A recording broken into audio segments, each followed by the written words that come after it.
Good evening, everyone.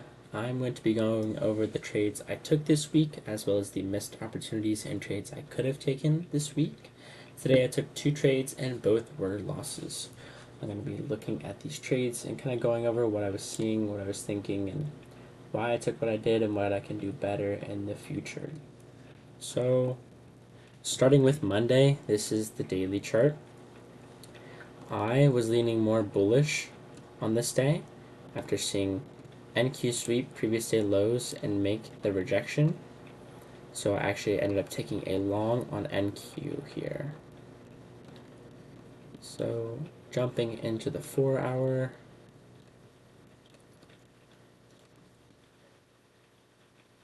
I didn't enter the trade until after 10 a.m. I was waiting for these lows to get swept, and then I was leaning bullish from all of the generated liquidity. These failure swings up here, I assumed that we would go and sweep those out.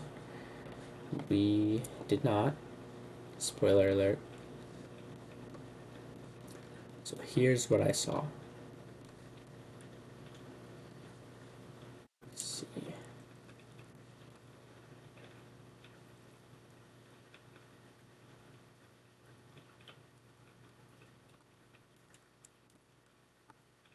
Was it this late in the day?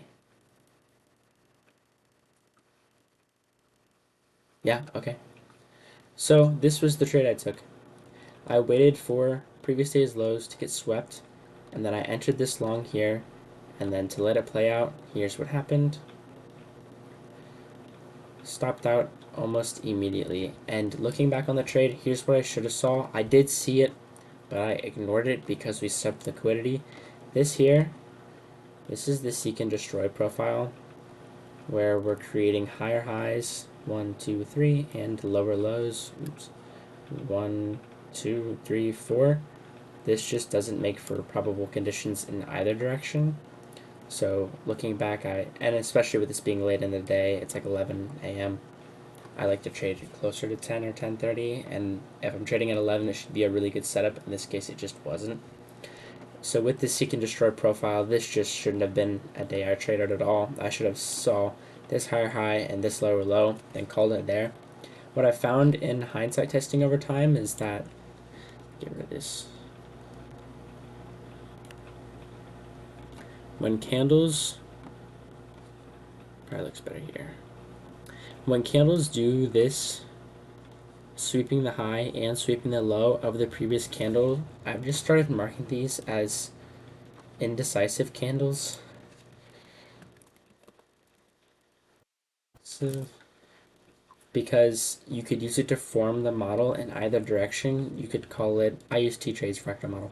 You could call it a bearish C2 because we swept that and then closed within, or you could call it a bullish C2 because we swept the low and you can use that to be bullish. So I've just found over time that it's a sign of being indecisive, and I should have looked at that initially and said, okay, I shouldn't trade at all, and just closed it and been done from there. No real good trade to take on Monday. Moving on to Tuesday, I took a long on ES. You can see what happened here. Zoom out to the daily.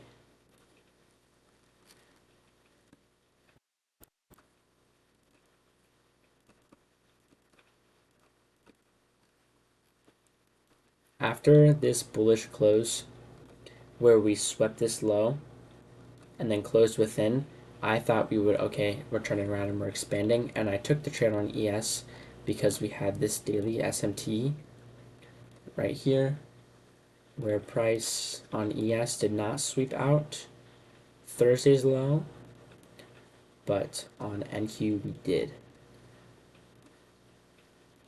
So with that conviction, I thought we would be bullish and trend upwards. That was not the case. On the 4 hour,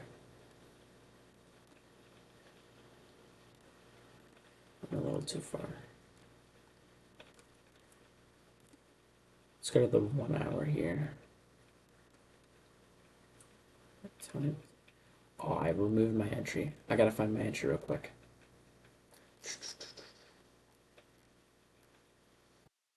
Here was the entry I took on the long on ES. This was a trade where I'm pretty confident it was actually a good trade. This was 10 a.m.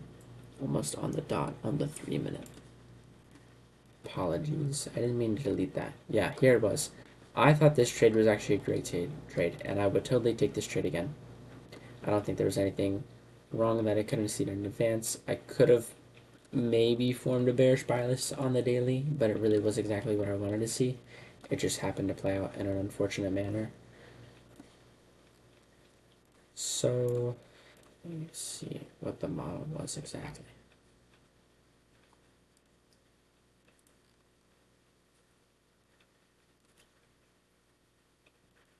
Yeah. On NQ, we made a huge SMT with the 930 candle, massively sweeping out these lows. That did not happen on ES. We did not sweep out or these lows. We did not sweep out these lows on ES. So I used this SMT and called this candle a C2 bullish candle, forming the model to the upside. So this was my liquidity sweep. This proved ES to be the stronger asset. And then I jumped down to ES and hopped onto the 3-minute time frame, where I thought I had a lot of conviction when I entered this. I was like, there's no way we're losing this. Because not only did we respect this fair value gap and reject it, but we did the same thing again with another fair value gap, again rejecting it. So we had two really nice fair value gap setups here. And then we closed above, making this a break of structure. And we started to rip up a little bit. We didn't sweep out any significant highs here. And then we just turned and dumped down. I'm not really upset with this trade at all. I think it was a good trade, and I think it was just one that didn't play out. I think a sign that maybe could have been convicting was just looking at how dramatically weak NQ was. ES ripped up a little bit, and it wasn't dropping, but with the SMT being so strong, with NQ declaring such a strong bias, that could have been an initial sign that it's not going to play out well. But really not upset with this. We had a double fair value gap set up here with a break of structure. I would take this trade again. Let's go to the daily and see what we could find on Wednesday. Wednesday, I believe, was no news. Let's see.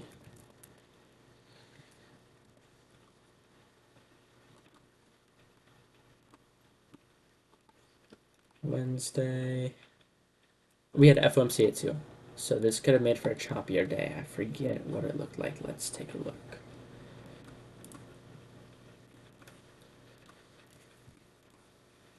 And this is my first time going through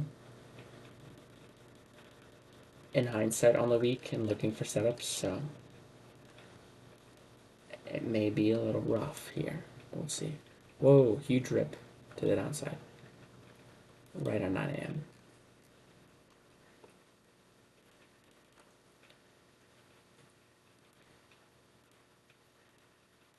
Looks like FOMC meeting minutes didn't really do anything.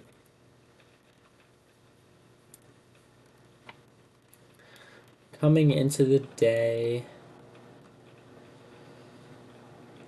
we would have been seeing these two. This looks like a bit of a reversal wick to me, and signs that we might go higher. However, we're lacking a strong POI, but we do sweep it on NQ, this relevant low. I probably would have called that the sweep and looked for bullish plays. NQ is weaker than ES. Not a ton of signatures here. We've already expanded 2 days. 3 days is the max that I could anticipate that we sweep. Okay. Cool.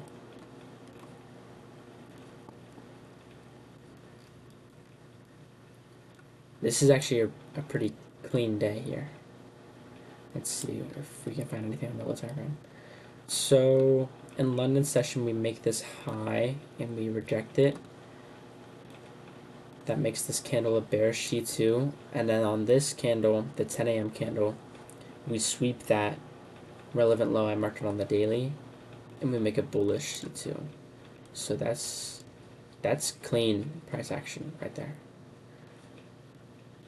Seeing this candle close at 10 a.m., I would have looked for bearish plays. And then seeing this sweep and close, if I were to trade at 2 p.m., I would look for bullish plays. But I don't trade after that.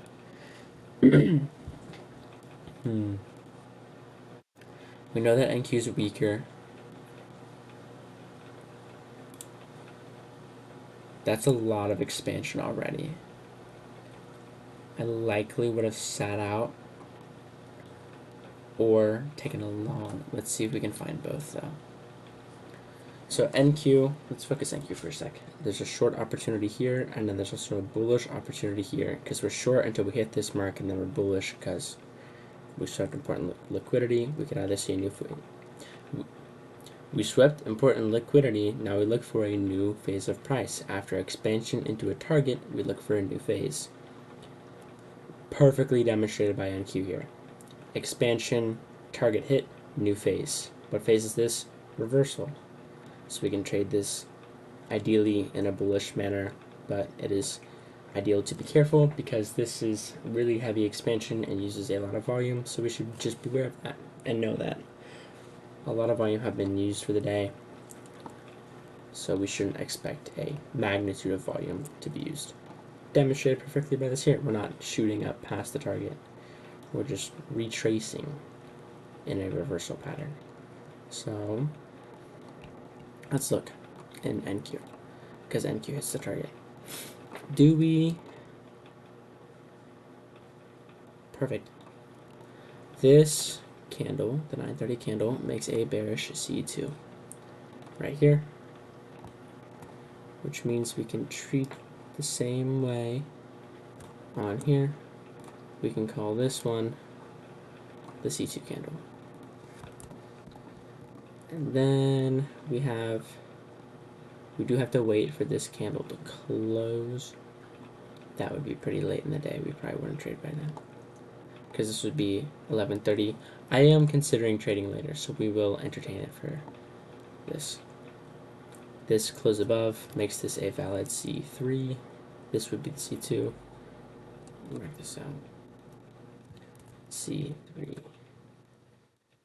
So let's see what we can do here.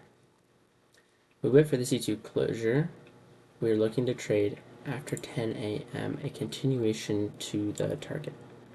Let's see what's presented. This is nice. I don't know if it provides 2R though. Let's see what we can get here.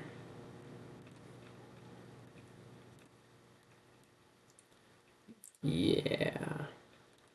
This is a good trade. It just doesn't provide what we're looking for. We could look for something like this. So say we enter on this break of structure, right? We retrace, and then we close below the retracement candle,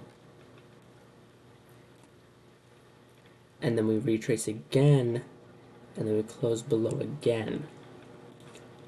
So we could look to scale in something like this, and then once that target's hit, like for example, we would add to the position here, and then we would move the stop loss down here and use leverage. For example, the profits that we're making when we're re-entering, we're now saying, okay, I'm willing to lose profits plus more, which would just be my total risk for the day. So example, I'm up $100 at this point. Say I risk $200 on the day, I'm up $100 right here, or I'm up 200 because this is like 1R. So I'm up 200 at this point. I can say, Okay, I'm going to enter another trade right here and make it so that if it hits this point, I lose $200 for the day. So I could scale in enough size that would bring my average entry to be somewhere right here, and then place my stop here. It would probably be like right here-ish, and then target the 2R, which would be here. That would be an opportunity to do that. Either way, if we hit this line, we do want to look for a break-even opportunity. Moving on. We said that the candle closed at 11. That made the valid C3, so we would look for the retracement and the expansion higher after that point. What opportunities are there? 11 a.m. closes here. Deep retracement, respecting EQ, close above here. This would be a really large stop loss. Not willing to take that. Let's see if there's anything persistent on the 5. Yeah, none of these would be good size stop losses. You could catch a short down here. It's iffy. Next day.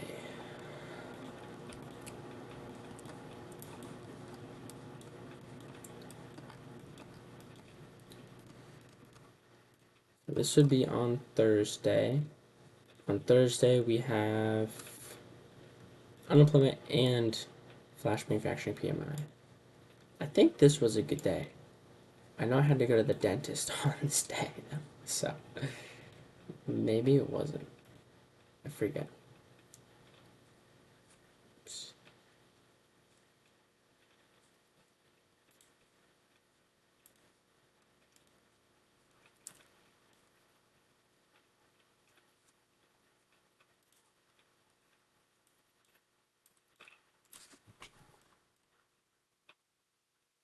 We just inside bar all day, don't we? Maybe this was actually a really bad day.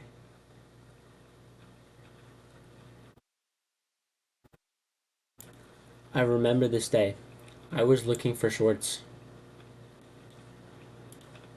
I forget why.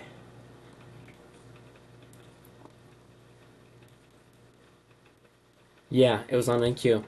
It was on NQ, and I was looking for shorts because we had come up here on the high time frame, and it seemed like we were rejecting this. And even more so, yeah, this is what it was. We had this fair value gap here. This C2 candle came up and touched it, as well as sweeping this, and then closed really bearish. And I thought this was going to be our target. Yeah, I remember this day. I thought, okay, sweet. We rejected. We're going down here. And then I watched, and we just straight ripped. I was watching this candle. I remember watching it. I was like, okay, sweet. Like, we're going to go up, and I had the order block marked out here. I was like, sweet. We're going to go up here. We're going to touch that and reject it, and then go down lower. And then we just ripped through the whole candle.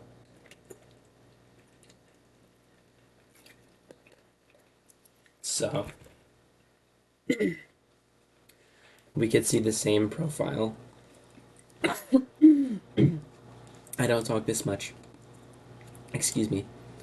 We could see the same profile here, where we're just building this seek and destroy profile.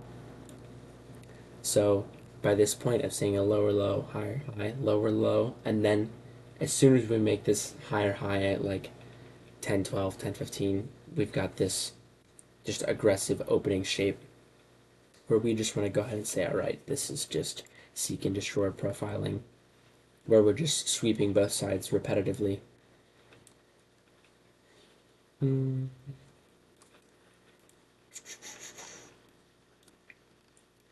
Yeah, I don't think there's anything here. Look, this is maybe the same thing. Okay, perfect. This is the exact same thing I was mentioning earlier. This candle sweeping both sides of the previous candle, forming an opportunity to trade either direction. This could form a bullish model and it could form a bearish model. It's up to you to decide. Because we sweep that and we close within. Maybe it could form a bearish. But regardless, sweeping both ends of the previous candle, for me, that's pretty indecisive, generally speaking. It could mean more on the lower time frame. Yeah, this is pretty gross. Because look, indecisive candle here, and another indecisive candle here. So really nothing good to take here. Then we come to today, Friday, where Powell opened his mouth and we just ripped. What a day! If you caught that, what good trade! I know you made a lot. That was a rip. All right. So I don't trade till after 10, and if you were watching, we ripped almost immediately.